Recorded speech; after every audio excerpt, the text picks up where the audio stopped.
Là où il y a de la place pour le cœur, il y a de la place pour la table.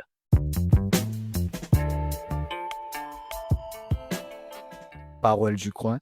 Avec Johnny, c'est un espace pour ralentir, pour se reconnecter à ce qui compte vraiment. On prend juste une petite phrase, un vieux proverbe qui a voyagé d'Afrique jusqu'aux Caraïbes, en passant par l'Acadie, et on regarde comment il résonne dans nos vies là, maintenant. Prêt pour la sagesse du jour? Écoute bien. Là où il y a de la place pour le cœur, il y a de la place pour la table. Installez-vous confortablement, posez ce que vous avez entre les mains, sauf si vous ne conduisez pas, bien sûr. Prenez une grande inspiration, sachant que vous êtes dans votre coin.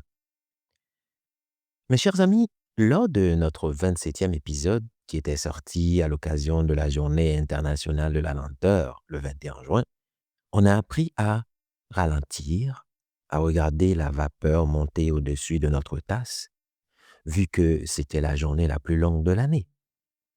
On a découvert ensemble que qui va lentement arrive sûrement. Dans sa version acadienne, on disait petit train va loin, et aussi dans sa version haïtienne créole, on avait piti piti oiseaux fait nichli. Alors, ce voyage nous a aussi sans doute rappelé une image bien précise partagée lors de notre épisode 18. Souvenez-vous de l'image de cette petite graine de bambou chinois qui passe des mois, parfois des années, enfouie dans le noir et les secrets de la terre pour laisser pousser ses racines. Vous vous souvenez? Dans l'ombre, sans rien montrer à la surface. Tout le printemps, c'est exactement ce qu'on a fait ici ensemble. On a ralenti, on a cultivé la patience de cette graine, on a fait de l'espace à l'intérieur de nous-mêmes, on a retrouvé notre calme intérieur. Mais voyez-vous, une racine ne pousse pas pour rester cachée, n'est-ce pas? Aujourd'hui, le soleil de juillet, il est là. On sent la chaleur. Au seuil de cet été qui s'éveille, il y a des changements qui s'opèrent. Ce que nous avons si patiemment fortifié sous terre veut enfin sortir, veut enfin prendre forme. On peut dire, tout ce qu'on a pris du temps pour construire dans le noir, maintenant ça veut propager au grand jour. On n'a pas appris à ralentir pour s'isoler ou bien pour se morfondre dans nos solitudes. Absolument pas. On a appris à ralentir pour avoir enfin l'énergie d'accueillir, pour être capable de regarder l'autre en face. C'est le sens profond du cycle de l'ouverture que nous commençons officiellement à partir de cet épisode pour passer de la paix intérieure à l'accueil de l'autre.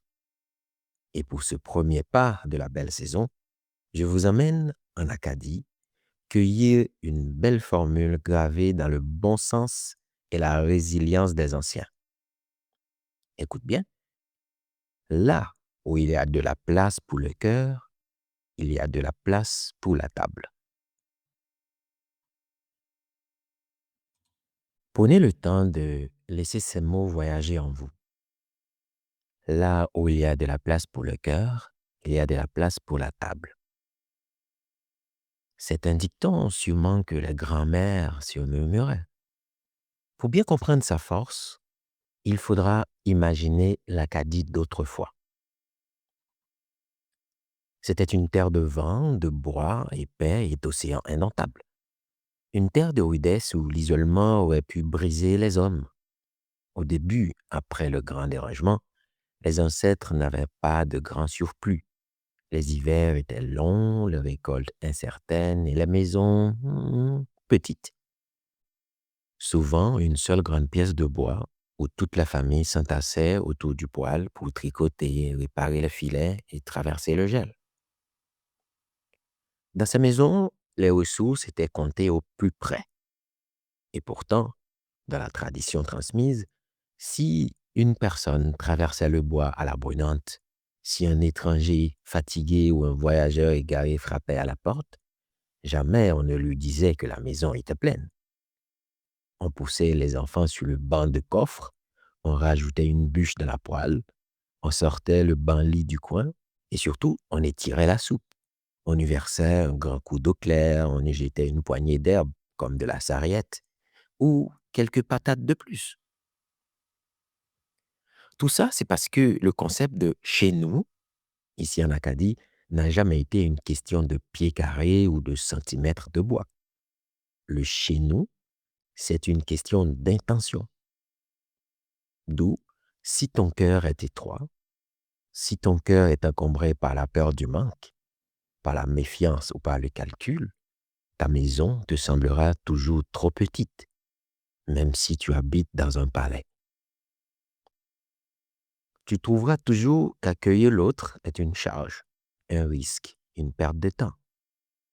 Mais si le cœur est large, si le cœur a de la place, la table s'allonge d'elle-même. Elle devient élastique. Elle défie les lois de la géométrie. La table acadienne, c'est le miroir de la corvée, de cette certitude historique que seul, on ne survit pas aux tempêtes. Et comme vous le savez, Parole du coin aime bien faire dialoguer les sagesses ancestrales.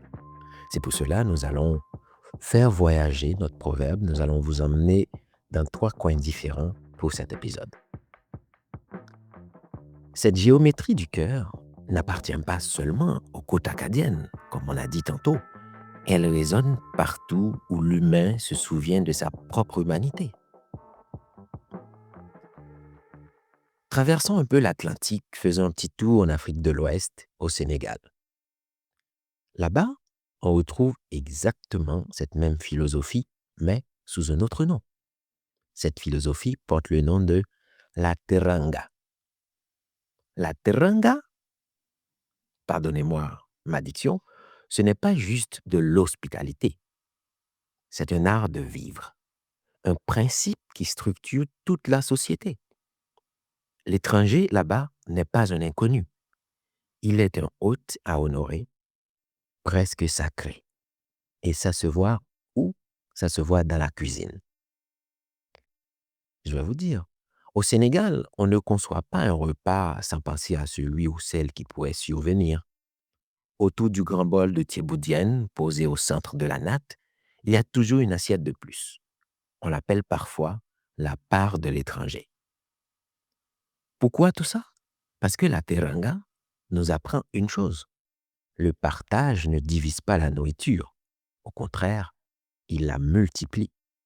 Même quand les ressources sont limitées, on rajoute du riz, on verse un peu d'eau dans la sauce. Et les meilleurs morceaux, c'est toujours pour l'invité. Tout cela parce que la vraie richesse là-bas, ce n'est pas ce qu'il y a dans le bol, mais plutôt, c'est ce qu'il y a dans le cœur. Cela, cela rejoint un autre proverbe issu de la sagesse berbère d'Afrique du Nord, qui dit, si tu as de nombreuses richesses, donne ton bien. Si tu possèdes peu, donne ton cœur. Vous voyez le pont en or avec notre dicton? Là où il y a de la place pour le cœur, il y a de la place pour la table.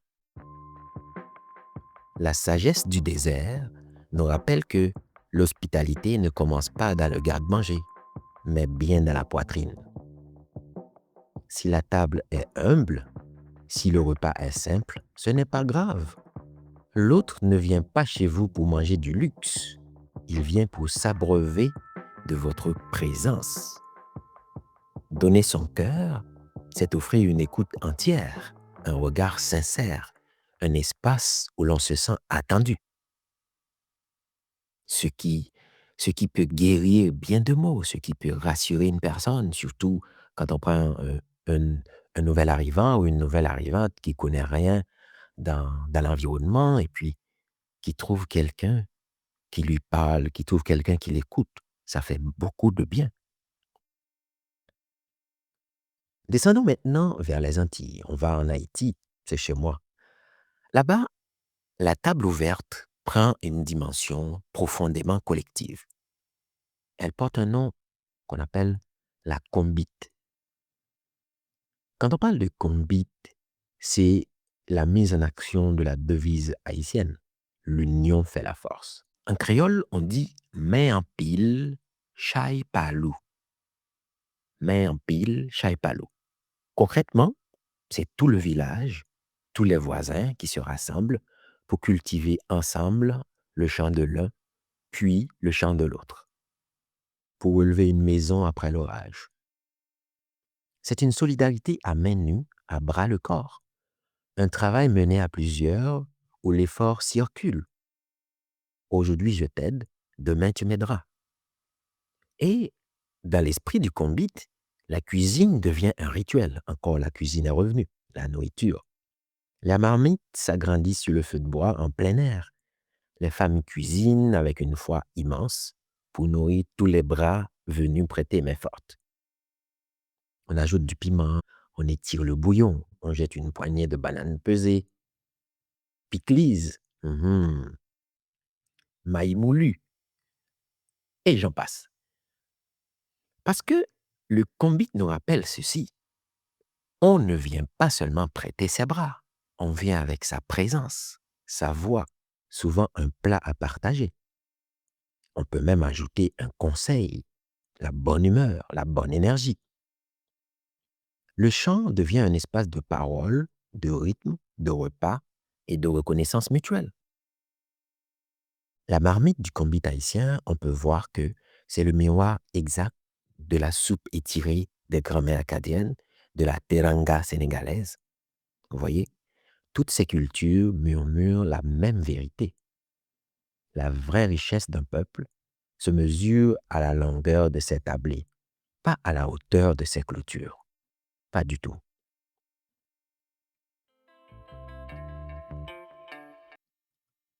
Et concrètement, qu'est-ce que ça veut dire pour nous cet été à Moncton en 2026, par exemple?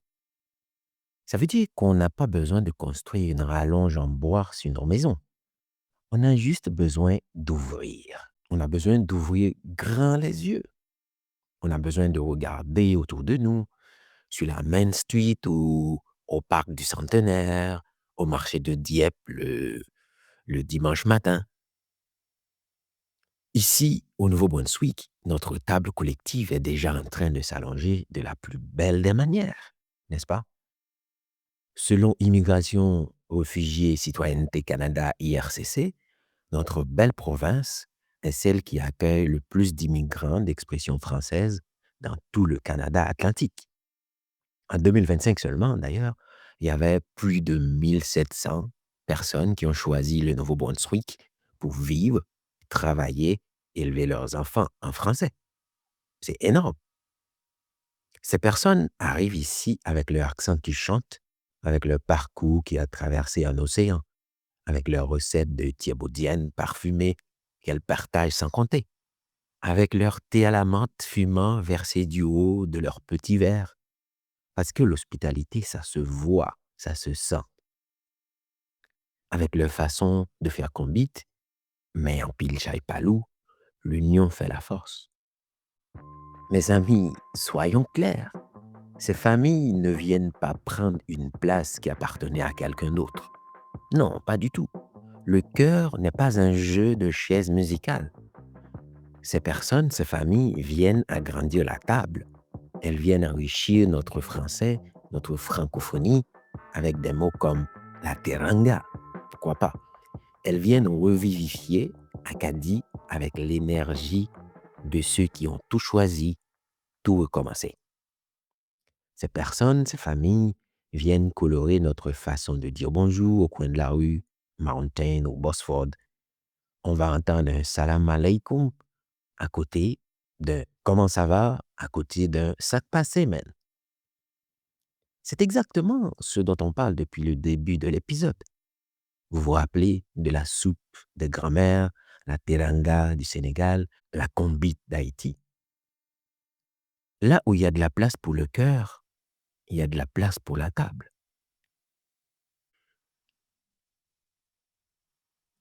Et le cœur de sa famille a eu le courage de faire tout ce voyage jusqu'ici, de Dieppe à Bouctouche, de Shediac à Riverview, de Moncton jusqu'à Edmundston. À nous maintenant d'étirer la nappe. Cet été, qu'est-ce que ça veut dire concrètement? Qu'est-ce qu'on va faire concrètement? Alors, Parole du coin vous invite à faire des petits exercices très simples. Comme quoi, par exemple? Ça veut dire texter au collègue qui est arrivé il y a un mois ou qui est arrivé pendant cet hiver. Tu peux lui dire: «Ah, on fait un barbecue au parc du Centenaire. Est-ce que tu peux venir avec la famille?» Hein? Ça veut dire demander à la voisine de Rabat comment elle fait son couscous. En même temps, toi, tu vas lui apprendre comment préparer de la poutine, comment préparer du tchiboudjen, l'échange. Ça veut dire apprendre à ton enfant que l'union fait la force. Ça se dit aussi, mais en pile, chai palou, en créole haïtien. Hein? Rappelez-vous notre bambou. On a passé des mois sous terre à fortifier nos racines dans le calme de la lenteur. On ne s'ouvre pas quand on est épuisé. On s'ouvre quand on s'est sagement enraciné. Maintenant que nous avons cette force intérieure, maintenant que l'Acadie a plus de 400 ans de racines, vous voyez, il est temps d'ouvrir. Pas la porte moustiquaire, bien sûr, parce que vous et moi, on sait bien ce que les moustiques peuvent nous faire en un rien de temps, mais plutôt ouvrir notre temps, notre galerie, notre conversation, allonger la table. L'Acadie de demain se bâtit un couvert à la fois. Merci d'avoir partagé cette table et ce long moment de calme avec moi. Racontez-moi ou écrivez-moi, qui allez-vous accueillir au coin de votre table cette semaine? Je prendrai le temps de lire vos réponses dans nos prochains épisodes. Prenez grand soin de vous, laissez votre cœur respirer, laissez votre table s'agrandir, laissez votre table s'allonger et n'oubliez jamais, là où il y a de la place pour le cœur, la maison est infinie. Là où il y a de la place pour le cœur, il y a de la place pour la table. On se retrouve très vite pour la suite de notre cycle de l'ouverture. D'ici là, respirez, souriez et ouvrez-vous très grand. Au revoir, à bientôt.